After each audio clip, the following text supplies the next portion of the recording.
Hello everyone, welcome to my YouTube channel. Myself Dinesh.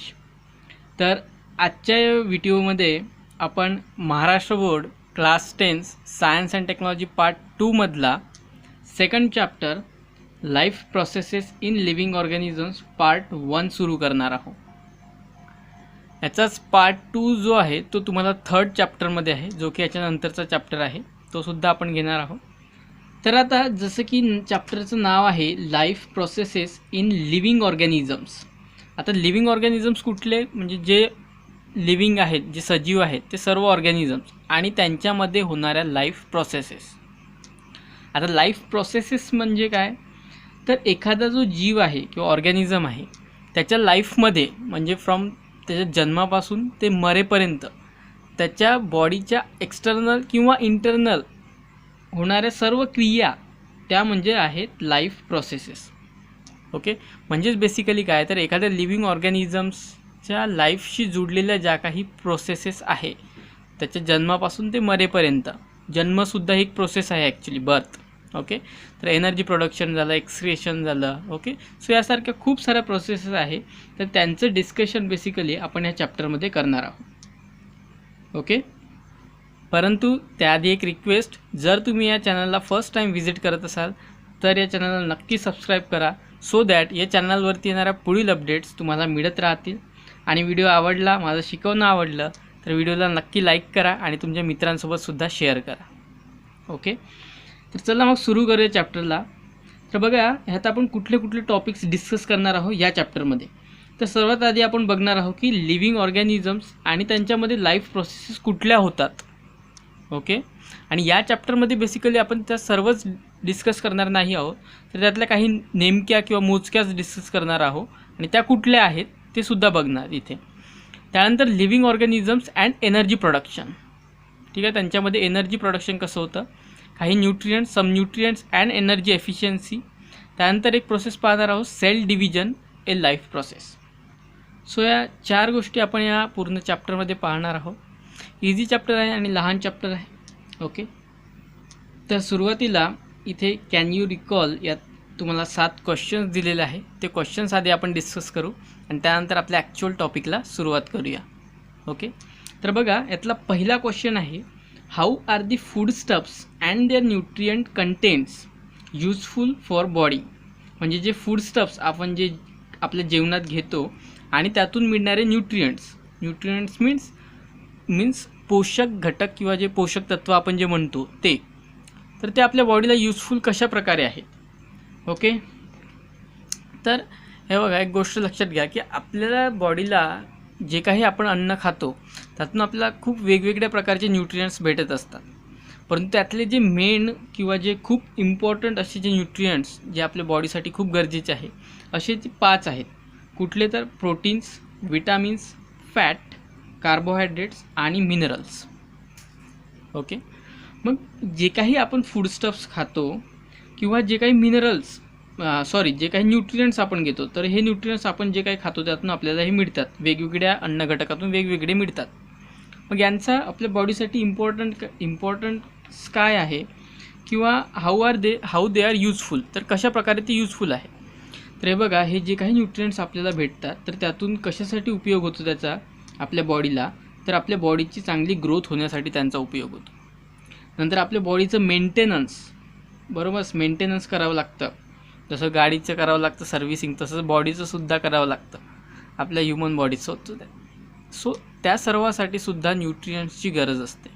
Okay, त्यानंतर आपल्या बॉडीचं रिपेअरिंग किंवा आपल्या बॉडीची जी डेव्हलपमेंट आहे. ओके, त्यानंतर नवीन सेल्स वगैरे फॉर्म होणे. ओके, तर ह्या सर्व ज्या गोष्टी आहेत त्या कशामुळे होतात, तर ह्या न्यूट्रियंट्समुळे.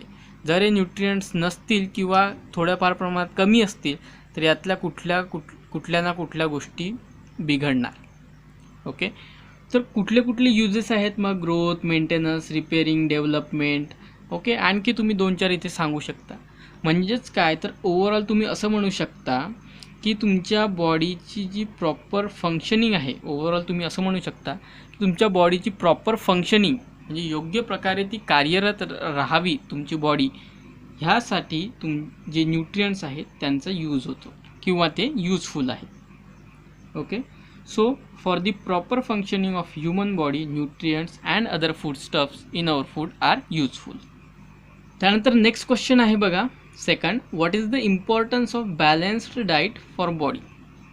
आता तुम्ही यात खूप काही सांगू शकता की बॅलन्स्ड डाईटचं इम्पॉर्टन्स काय आहे. तुम्हाला माहितीच आहे की समतोल आहार, तर तुम्ही समतोल आहार घेतला तर हे जे न्यूट्रियंट्स आहे जे आत्ता आपण पाहिले ते सर्व तुम्हाला भेटणार. तुम्ही हेल्दी राहाल, डिसीजेस तुमच्यापासून अवे राहणार. ओके, म्हणजे दूर राहणार, तुम्हाला आजार जवळपास होणार नाही. नंतर तुमची इम्युनिटी, तुम्ही ते टाकू शकता आणखी एक पॉईंट की तुमची इम्युनिटी बूस्ट होणार किंवा ती चांगली राहणार. तसंच तुमच्या बॉडीचं म्हणजे तुम्ही सांगू शकता की ओव्हरऑल फंक्शनिंग जे आहे ते प्रॉपर होणार, प्रॉपर वेनी होणार किंवा चांगल्या प्रकारे होणार. आणखी तुम्ही यात खूप काही गोष्टी सांगू शकतात की जसं की तुम्ही फिजिकली अँड मेंटली फिट राहाल. Okay, so what is the importance of balanced diet. We get nutrients, we body remains healthy, diseases are away from us, boosts our immunity, proper functioning. Okay, so these are the importance of balanced diet. म्हणजे जर balanced diet जर असेल, आपलं समतोल आहार जर आपण घेत असू तर ह्या सर्व गोष्टी आपल्या प्रॉपर राहतील आपल्या बॉडीमध्ये. ओके, नेक्स्ट क्वेश्चन आहे बघा की which different functions are performed by muscles in body. तर आता एक गोष्ट लक्षात घ्या की आपल्या बॉडीमध्ये ज्या काही मसल्स असतात त्या प्रामुख्याने दोन मेन कार्य करतात. एक म्हणजे मूवमेंट, आपल्या बॉडीची जी आपण हाताची मूवमेंट करतो किंवा पायाची किंवा इतर ऑर्गन्सची. सो मूवमेंट्स कशामुळे होते तर बोन्स आणि मसल्स. ओके, म्हणजे मसल्सचं जे कार्य आहे ते एक आहे खूप इम्पॉर्टंट असं मूवमेंट. आणि सेकंड आहे बॉडी पोझिशन. हे बघा, तुम्ही स्ट्रेट पोझिशन म्हणजे सरळ पोझिशनमध्ये उभे राहता तर ते कशामुळे तर तुमच्या मसल्समुळे. तुम्ही कुठल्या ॲक्टिव्हिटी करता किंवा एक्झरसाइज वगैरे करता, ओके, मागे पुढे वागता, तर म्हणजेच काय तर तुमच्या बॉडी पोझिशनसाठी सुद्धा कशाचा उपयोग होतो तर मसल्सचा. बरोबर, म्हणजे कुठले यूज आहे मसल्सचे तर दोन मेन किंवा इम्पॉर्टंट यूजेस आहे ते म्हणजे मूवमेंट अँड बॉडी पोझिशन. आता ह्या मसल्ससुद्धा डिफरंट टाईप्सचे असतात आपल्या बॉडीमध्ये. काही असतात स्केलेटल यासाठी म्हणतात की त्यांचे जे स्ट्रक्चर आहे आणि त्यांचं फंक्शनिंग ह्यावरून त्यांना बेसिकली 3 हे डिफरंट नावं दिले गेले आहे. तर काहींना म्हणतात स्केलेटल, काहींना म्हणतात स्मूथ मसल्स, तर काहींना म्हणतात कार्डियक मसल्स. तर हे कार्डियक जे असतात ते ॲक्च्युली असतात हार्टमध्ये. ओके, आणि त्यांच्यामुळे आपली हार्टबीट होत असते. म्हणजेच काय तर मूवमेंट, बघा हे मूवमेंट आली इथे. तसंच आपलं वॉकिंग झालं किंवा डान्सिंग झालं तर यात बॉडी पोझिशन आलं. डायजेशन यात अगेन मूवमेंट आली. ओके, मसल्सची मूवमेंट. तिथे असतात स्मूथ मसल्स. एक्झरसाइज तिथे मग स्केलेटल मसल्स आल्या, त्यांची काय movement. So movement and body position, these are the 2 important functions of muscles in our body. बरोबर. नेक्स्ट क्वेश्चन बघा, what is the importance of digestive juices in digestive system. तर हे बघा, जेव्हा आपण एखादा अन्न घटक खातो तर ते खूप साऱ्या प्रोसेसेसमधून आपल्या पूर्ण त्याचं पचन होतं. ओके, त्यात सुरुवातीपासून जर बघाल तर खूप सारे त्यात ज्युसेस किंवा ॲसिड्स त्यात मिसळले जातात. तर जे बेसिकली पोटात आणि पॅनक्रियाजमध्ये आणि जे आपले स्मॉल इंटेस्टाईन, लार्ज इंटेस्टाईन आहे त्यांच्यामध्ये जे ज्युसेस सिक्रेट केले जातात त्यांना म्हणतात डायजेस्टिव्ह ज्युसेस. ओके, म्हणजे जे स्टमक आहे, पॅनक्रियाज आहे, त्यानंतर लिव्हर आणि स्मॉल इंटेस्टाईन, लार्ज इंटेस्टाईन ह्यांच्यातून जे ज्युसेस सिक्रेट होतात ते आहे डायजेस्टिव्ह ज्युसेस. तर त्यांचं काम काय आहे किंवा त्यांचं इम्पॉर्टन्स, महत्त्व काय आहे की आपल्या फूड स्टफमध्ये, कारण आपण जे फूड स्टफ घेतो ते ॲक्च्युली खूप कॉम्प्लेक्स असं असतं, परंतु आपल्याला पाहिजे काय बेसिकली त्याच्यातून एनर्जी. सो त्याला ब्रेक करावं लागतं छोट्या पार्ट्समध्ये. सो ते ब्रेकडाऊन करण्याचं काम करतात डायजेस्टिव्ह ज्युसेस. म्हणजे डायजेस्टिव्ह ज्युसेसचं महत्त्व काय तर ब्रेकडाऊन करण्यासाठी फूडचं ते इम्पॉर्टंट आहे. नेक्स्ट, जे फूड आपण खातो त्यात असतात fats, carbohydrates, proteins, vitamins. Okay, खूप साऱ्या गोष्टी असतात, तर त्यांचं ब्रेकडाऊन करण्यासाठी सुद्धा ते महत्त्वाचे असतात किंवा कामाचे असतात. आणि नंतर त्यांचं ब्रेकडाऊन झाल्यानंतर त्यातले जे इम्पॉर्टंट आहे ते मग आपल्या बॉडीमध्ये ॲब्झॉर्ब केले जातात, शोषून घेतले जातात आणि वेस्ट बाहेर टाकले जातात. सो त्यांचं ॲब्झॉर्प्शन करण्यासाठी सुद्धा डायजेस्टिव्ह ज्युसेस इम्पॉर्टंट आहे. ओके, नेक्स्ट क्वेश्चन बघा, which system is in action for removal of waste material produced in human body. तर excretory system is the answer. Excretory system is responsible for the removal of waste material. Excretory सिस्टीममुळेच आपल्या बॉडीमध्ये जे काही waste material तयार होतं ते सर्व आपल्या बॉडीतून बाहेर टाकलं जातं. ओके. नेक्स्ट क्वेश्चन आहे बघा, what is the role of circulatory system in energy production. तर आधी सर्क्युलेटरी सिस्टीम म्हणजे काय ते समजून घ्या. तर आपल्या बॉडीमध्ये तुम्हाला माहिती आहे की ब्लड फ्लो होत असतं, बरोबर. सो हे जे ब्लड फ्लो आहे बेसिकली त्यालाच म्हणतात सर्क्युलेटरी सिस्टीम. म्हणजेच काय, तर जे ब्लड असतं आपलं ते आपल्या हार्टपासून बॉडी पार्ट्सकडे आणि बॉडी पार्ट्सकडून हार्टकडे येत असतं. म्हणजेच काय होतं, तर ते ओव्हरऑल बॉडीमध्ये सर्क्युलेट होत असतं, बरोबर. सर्क्युलेट होणे म्हणजे फिरणे, आणि म्हणूनच त्याला म्हणतात सर्क्युलेटरी सिस्टीम. ओके. पण हे ब्लड का फिरत असतं, तर बेसिकली हे जे ब्लड फिरत असतं ते हेल्प करत असतं आपल्याला एनर्जी प्रोडक्शनमध्ये. ओके. म्हणजे आपल्या बॉडीमध्ये एनर्जी प्रोड्यूस व्हावी म्हणून. तर याचं काम काय असतं की हा काय करतो की जो आपल्यासाठी ऑक्सिजन आपण श्वास घेतो त्यातला जो ऑक्सिजन आहे तो सेलपर्यंत पोचवतो एनर्जी प्रोड्यूस करण्यासाठी. ओके. तर याचं काम काय सर्क्युलेटरी सिस्टीमचं, म्हणजेच ब्लडचं transport of oxygen to the cells. आणि सेकंड आहे transport of energy rich molecules. म्हणजेच काय, तर जे आपण आता बघा इथे आपण ॲब्झॉर्प्शन बघितलं, न्यूट्रिशनल मॉलिक्युल्स. तर हे जे ॲब्झॉर्ब केले जातात ते ब्लडमध्ये ॲब्झॉर्ब केले जातात. ओके. एनर्जी रिच मॉलिक्युल ज्यात एनर्जी असते ते. ओके. जसं की carbohydrate, fats, lipids, okay, proteins. तर यांना ॲब्झॉर्ब केले जातात सर्क्युलेटरी सिस्टीममध्ये म्हणजेच ब्लडमध्ये, आणि त्यांचं नंतर ट्रान्सपोर्ट केलं जातो सेलकडे. ओके. आणि त्यांच्यातून मग ती एनर्जी ॲब्स्ट्रॅक्ट केली जाते किंवा बॉडीमध्ये घेतली जाते. Okay. So transport of energy rich molecules in और टुवर्ड्स द सेल. ठीक आहे. So these are the functions of circulatory system. Next question आहे बघा की how are the various processes occurring in human body controlled in how many ways. तर हे बघा आपल्या बॉडीमध्ये ज्या वेगवेगळ्या प्रोसेसेस होतात त्यांना कंट्रोल केलं जातं एका आपल्या बॉडीच्या फंक्शनिंगद्वारे, ज्याला म्हणतात होमिओस्टॅसिस. इथे बघा दोन शब्द आहे, एक आहे होमिओ आणि दुसरा आहे स्टॅसिस. तर होमिओ म्हणजे बेसिकली जी एखादी मोठी ऑर्गनायझेशन किंवा तुम्ही म्हणू शकता एक मोठा कंपोनंट. ओके. तर त्या घटकाचं स्टेसिस म्हणजे स्टेबल ठेवणे, त्याला स्थिर ठेवणे. ओके. सो आता इथे होमिओ मीन्स आपली ह्युमन बॉडी आणि त्याला स्टेसिस म्हणजे स्टेबल ठेवलं जातं, तर त्यालाच म्हणतात बेसिकली होमिओस्टॅसिस. म्हणजे ही ॲक्च्युली एक सिस्टीम आहे आपल्या बॉडीची, ज्याद्वारे सर्व ज्या ॲक्टिव्हिटीज किंवा प्रोसेसेस आपल्या बॉडीमध्ये होतात, ओके, ज्या की आता आपण या क्वेश्चन्समध्ये सुद्धा बरेच पाहिले आहे, तर त्या सर्व मेंटेन केल्या जातात होमिओस्टॅसिसद्वारे. म्हणजेच होमिओस्टॅसिसमध्ये काय केलं जातं, तर आपल्या बॉडीमध्ये ज्या काही प्रोसेसेस होतात त्यांच्यामध्ये इक्विलिब्रियम मेंटेन केलं जातं. इक्विलिब्रियम म्हणजे काय, तर समतोल तुम्ही म्हणू शकता. ओके. म्हणजे कुठलीच गोष्ट अति प्रमाणात किंवा कुठली गोष्ट खूप कमी प्रमाणात किंवा कुठली होणारच नाही असं वगैरे काही नसतं. तर सगळ्या गोष्टी ज्या आहेत त्या बॉडीला मेंटेन ठेवाव्या लागतात. ओके. आणि त्याच याला म्हणतात होमिओस्टॅसिस. ओके. म्हणजे त्याला स्टेबल ठेवलं जातं किंवा स्थिर ठेवलं जातं किंवा त्याला इक्विलिब्रियममध्ये म्हणजे समतोल प्रमाणात ठेवलं जातं. That is the homeostasis. मग हे कुठल्या पद्धतीने केलं जातं, तर आपल्या बॉडीमध्ये दोन वेज आहेत. ओके. पहिलं आहे नर्वस सिस्टीम आणि सेकंड आहे हार्मोनल सिस्टीम.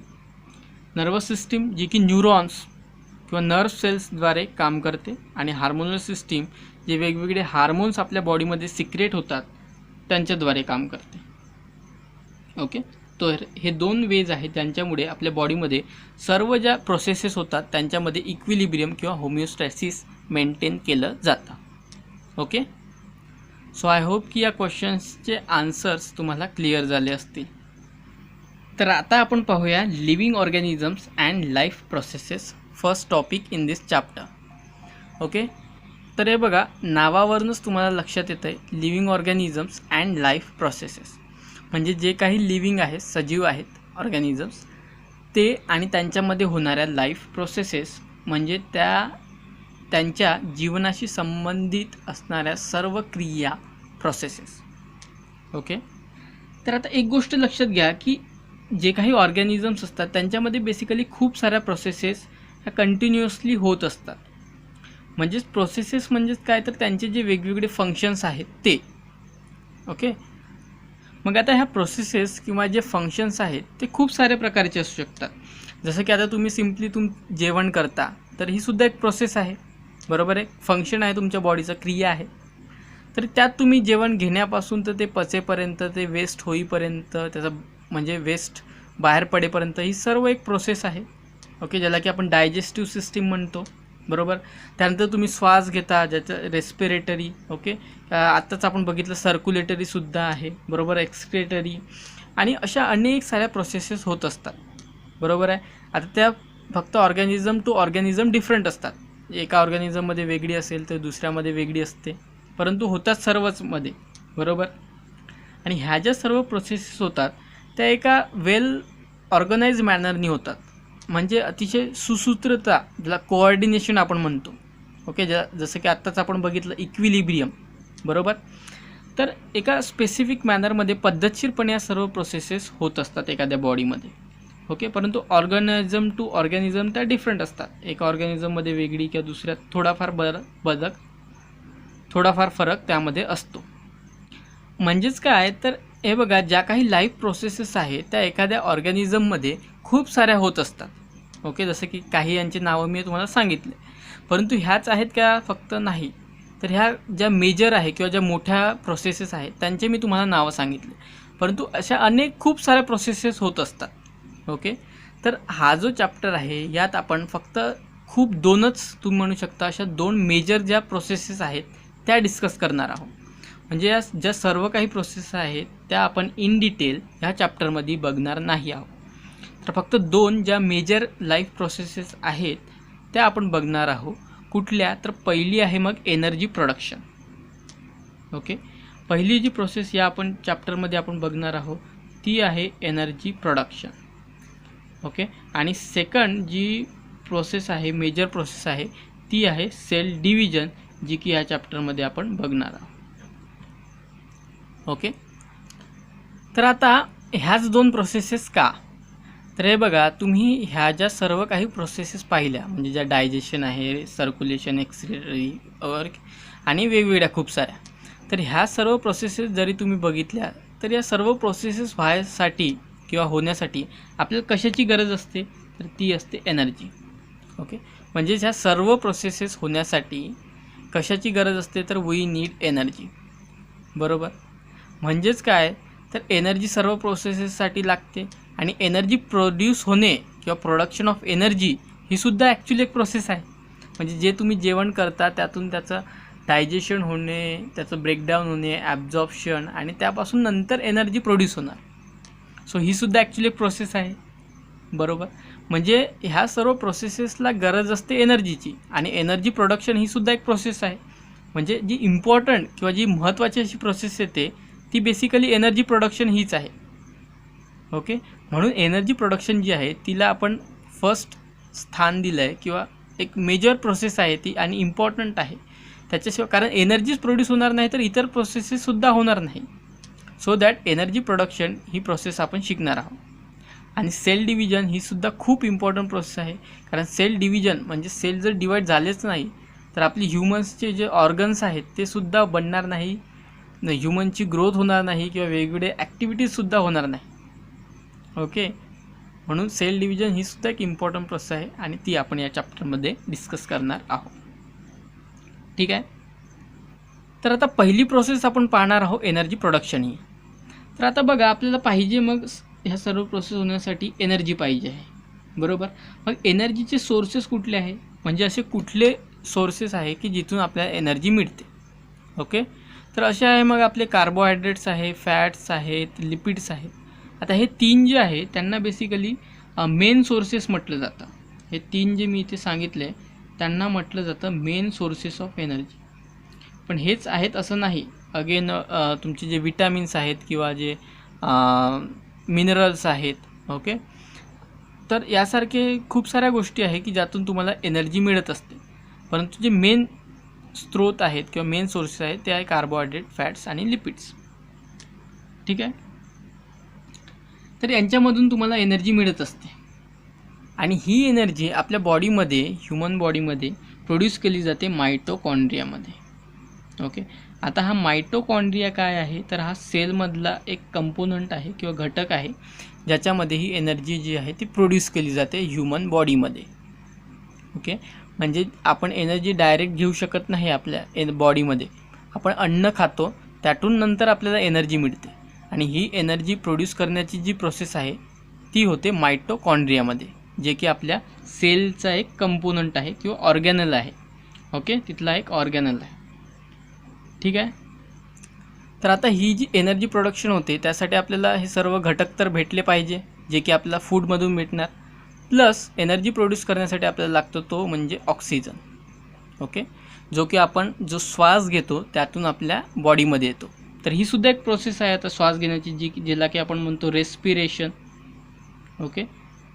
ठीक आहे. तर ह्या प्रोसेसद्वारे आपल्याला ऑक्सिजन मिळतं आणि जी आपली अन्न म्हणजे जेवण्याची जी प्रोसेस, डायजेशन म्हणू शकता तुम्ही, त्यातून आपल्याला हे फूड स्टफ मिळते आणि त्यातून मग एनर्जी प्रोड्यूस केली जाते मायटोकॉन्ड्रियामध्ये, जो की आहे सेलमध्ये. ठीक आहे. आणि हे 3 मेन कंपोनंट आहे ज्यातून आपल्याला एनर्जी मिळते. ठीक आहे. आणि ह्या सर्व गोष्टी होण्यासाठी सुद्धा अगेन आपल्याला एनर्जीच लागते. ओके. हे रेस्पिरेशन, डायजेशन ह्या सर्व गोष्टींसाठी पुन्हा एनर्जी पाहिजे बॉडीला. ओके. ठीक आहे. आणि ह्या सर्व प्रोसेसेस खूप अशा पद्धतशीरपणे किंवा वेल कोऑर्डिनेटेड मॅनरमध्ये आपल्या बॉडीमध्ये होत असतात, त्याला की आपल्या बॉडीची जी कंट्रोल सिस्टीम आहे ती कोऑर्डिनेट करत असते. ओके. म्हणजे सुसूत्रता त्यात आणत असते. ठीक आहे. तर डायजेशन आणि त्यापासून नंतर एनर्जी प्रोडक्शन होणार ह्युमन्समध्ये. म्हणजेच काय, तर तुम्ही एक गोष्ट लक्षात घ्या की ह्युमन्स जे आहे ते स्वतःची एनर्जी किंवा जे स्वतःची ज्यांना जे काम करण्यासाठी एनर्जी पाहिजे आहे ते स्वतः ते तयार करत नाही आहे. बरोबर. ते अन्नपदार्थ आतमध्ये घेतात. ओके. आणि त्यांच्यापासून एनर्जी प्रोड्यूस करतात. ठीक आहे. परंतु तेच जर तुम्ही प्लांटच्या केसमध्ये बघाल, बरोबर, प्लांट्स म्हणजे जे ट्रीज, हर्ब्स आहेत, श्रब्स आहेत. ओके. प्लांट्स म्हणजे नुसते जे झाडं दिसतात तेच नाही, तर जो पालापाचोळा तुम्ही ज्याला म्हणतात किंवा जे गवत वगैरे आहे, तर त्यासुद्धा सर्व ॲक्च्युली काय आहे, तर प्लांट्स आहेत.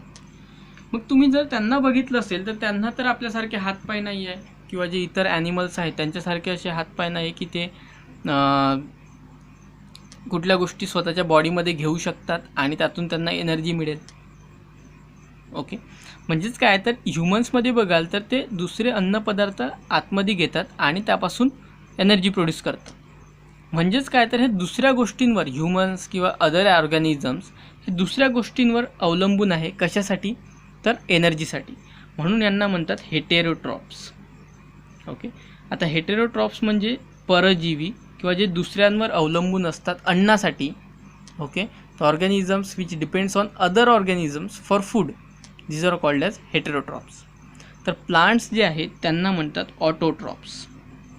आता ऑटोट्रॉप्स म्हणजे जे स्वतःवर अवलंबून असतात. कशासाठी, तर फूडसाठी, म्हणजेच इनडायरेक्टली एनर्जीसाठी. ओके. म्हणजे जे स्वतःचं अन्न स्वतः तयार करतात त्यांना म्हणतात autotrophs. The organisms which prepare their food by their own, these are called as autotrophs. आणि त्यातूनच त्यांना एनर्जी मिळत असते. ठीक आहे. मग आता हे जे प्लांट्स आहेत ते त्यांचं जे अन्न आहे ते स्वतः बनवतात. कशामुळे, तर एक सनलाईट आणि दुसरी गोष्ट जो ॲटमॉस्फिअरमध्ये CO2 आहे त्याच्या मदतीने आणि मुळांनी त्यांच्या घेतलेल्या वॉटरमुळे. ठीक आहे. तर या 3 मेन गोष्टींमुळे ते स्वतःचं अन्न स्वतः बनवतात आणि ते ज्यातला जो काही पार्ट आहे ते स्वतः यूज करतात. ओके. म्हणजे ओन स्वतःसाठी, आणि जो उरलेला भाग आहे तो मग त्यांनी त्यांच्या बॉडीमध्ये स्टोअर करून ठेवतात किंवा जमा करून ठेवतात.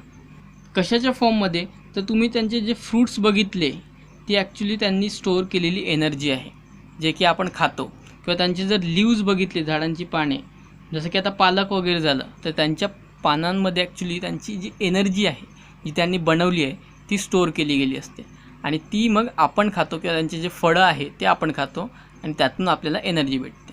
म्हणजे आपण आहोत हेटेरोट्रॉप्स आणि प्लांट्स आहेत ऑटोट्रॉप्स. ओके. सो लीव्ज किंवा तुम्ही त्यांचे स्टेम्स वगैरे बघितले असेल किंवा त्यांचे रूट्स, जसं की आलू वगैरे आहे आपला, पोटॅटो.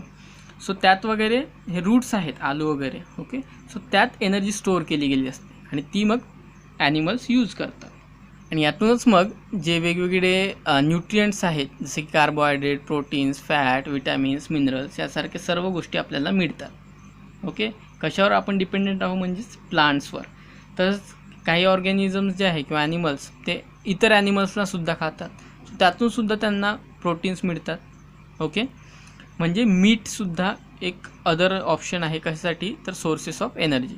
ओके, मीट मीन्स मांस. ओके, मग आता हे जे न्यूट्रियंट्स आहेत, कार्बोहायड्रेट, फॅट, लिपिड्स, हे आपल्याला वेगवेगळ्या अन्नपदार्थातून मिळतात. ओके, जसं की कार्बोहायड्रेट जर तुम्ही बघाल तर ते तुम्हाला मिळतील मिल्कमधून, किंवा फ्रूट जर तुम्ही खाल, किंवा जॅगरी म्हणजे गूळ. ओके, तसंच खूप सारे तुम्ही जर ज्या पालेभाज्या आहे किंवा पोटॅटोज आहेत. ओके, किंवा तुम्ही जर सिरियल्स म्हणाल, सिरियल्स मीन्स कडधान्य, जसं की आपलं गहू वगैरे, किंवा ज्वार, बाजरा, त्यानंतर मेज. ओके, तर ह्यांसारख्या गोष्टीमधून तुम्हाला कार्बोहायड्रेट्स मिळतात. ओके, तर जे फॅट्स वगैरे आहे किंवा प्रोटीन्स आहेत, ते विटॅमिन्स आहेत, खूप साऱ्या गोष्टी आहे ज्या आपल्या बॉडीला गरजेचे असतात. तुम्ही जस्ट सिम्पली गुगलवर टाईप करा की आपल्याला प्रोटीन्स कुठल्या अन्नपदार्थातून मिळतात, तुम्हाला खूप साऱ्या गोष्टी तिथे मिळेल. विटॅमिन्स टाका, मिनरल्स टाका, आणि त्यांना प्रोव्हाइड करणारे फूड स्टफ टाका. खूप सारे मिळतात, ते तुम्ही शोधू शकता स्वतः आणि तुमच्या डाएटमध्ये सुद्धा इन्क्लूड करू शकता. आता इथे एक गोष्ट इम्पॉर्टंट आहे, ती नोट डाऊन करून घ्या की जेव्हा तुम्ही कार्बोहायड्रेट 1 ग्राम घ्याल तुमच्या बॉडीमध्ये, तेव्हा तुम्हाला 4 किलो कॅलरी एनर्जी मिळते. ओके, म्हणजे जेव्हा तुमच्या बॉडीमध्ये तुम्ही अन्नपदार्थ खाल, कुठलाही अन्नपदार्थ ज्यातून तुम्हाला कार्बोहायड्रेट मिळेल असं. ओके, तर जेव्हा तुम्ही कार्बोहायड्रेट युक्त अन्न खाल, ओके, आणि त्यातला जर तुम्हाला 1 ग्राम जर कार्बोहायड्रेट मिळत असेल, म्हणजेच तुम्हाला किती एनर्जी मिळते, तर 4 किलो कॅलरी, 4000 कॅलरी एनर्जी तुम्हाला मिळते आहे जर तुम्ही 1 ग्राम कार्बोहायड्रेट तुम्हाला भेटत असेल तर. ही गोष्ट इम्पॉर्टंट आहे, ती तुम्हाला नोट डाऊन करायची. सो आय होप की हा टॉपिक तुम्हाला बऱ्यापैकी चांगलाच समजला असेल. ओके, तर बघा, तुम्हाला इथे आता एक क्वेश्चन दिला आहे की why may be the players consuming these food stuffs. इथे ॲक्च्युली बघा की मेनी प्लेयर्स म्हणजे जे खेळाडू असतात are seen consuming some food stuff during break of the game. जेव्हा ब्रेक होतो एखाद्या गेममध्ये, खेळामध्ये, तर ते फूड स्टफ खातात जे प्लेयर्स असतात ते. तर मग इथे विचारले की का खातात ते, म्हणजे का बरं, काय गरज असते फूड स्टफ खाण्याची. तर ॲक्च्युली काय आहे की जेव्हा आपण एखादी हेवी एक्झरसाइज करतो किंवा एखादं काम करतो, तर आपली बॉडी त्या कामासाठी आपल्या बॉडीमध्ये जी स्टोअर केलेली एनर्जी आहे ती खर्च करत असते. ओके, तर ही जी एनर्जी आहे मग ती बॉडीमधून लॉस झाली असते किंवा कमी झाली असते. मग ती परत मिळवण्यासाठी, सो दॅट बॉडीमध्ये आणखी जोश राहावा, ओके, सो स्टॅमिना राहावा, यासाठी जे फूड स्टफ आहे ज्यातून तुम्हाला प्रोटीन्स मिळतील, जसं की carbohydrates, okay, so fats, lipids, तर हे सर्व जे फूड स्टफ प्रोव्हाइड करतात असे फूड स्टफ प्लेयर्स खातात, सो दॅट त्यांना मग ह्यातून एनर्जी मिळेल आणि मग ते पुढे सुद्धा उत्साहाने गेम पूर्ण करू शकेल किंवा त्यांचा खेळ जो आहे तो पूर्ण करू शकेल. तर मग कशासाठी ते फूड स्टफ खातात players, so to get energy. Okay, energy मिळवण्यासाठी ते सर्व फूड स्टफ खात असतात. मग यात खूप सारे असतात फूड स्टफ, तुम्ही तिथे नावे वगैरे सांगू शकता, जसं की ते फ्रूट्स खातात, नंतर काही जसं की ग्राउंड नट्स म्हणजे शेंगदाणे वगैरे. ओके, सो खूप साऱ्या गोष्टी आहेत जे की ते खातात ज्यातून तो त्यांना कार्बोहायड्रेट्स, ओके, फॅट्स, लिपिड्स मिळतात, म्हणजेच काय तर एनर्जी मिळते. Okay, so that's all guys for this video. आणि जर माझं शिकवणं आवडलं असेल तर या चॅनलला नक्की सबस्क्राईब करा आणि व्हिडिओला लाईक करा आणि तुमच्या मित्रांसोबतसुद्धा शेअर करा. So thanks for watching. भेटूया आता नेक्स्ट व्हिडिओमध्ये.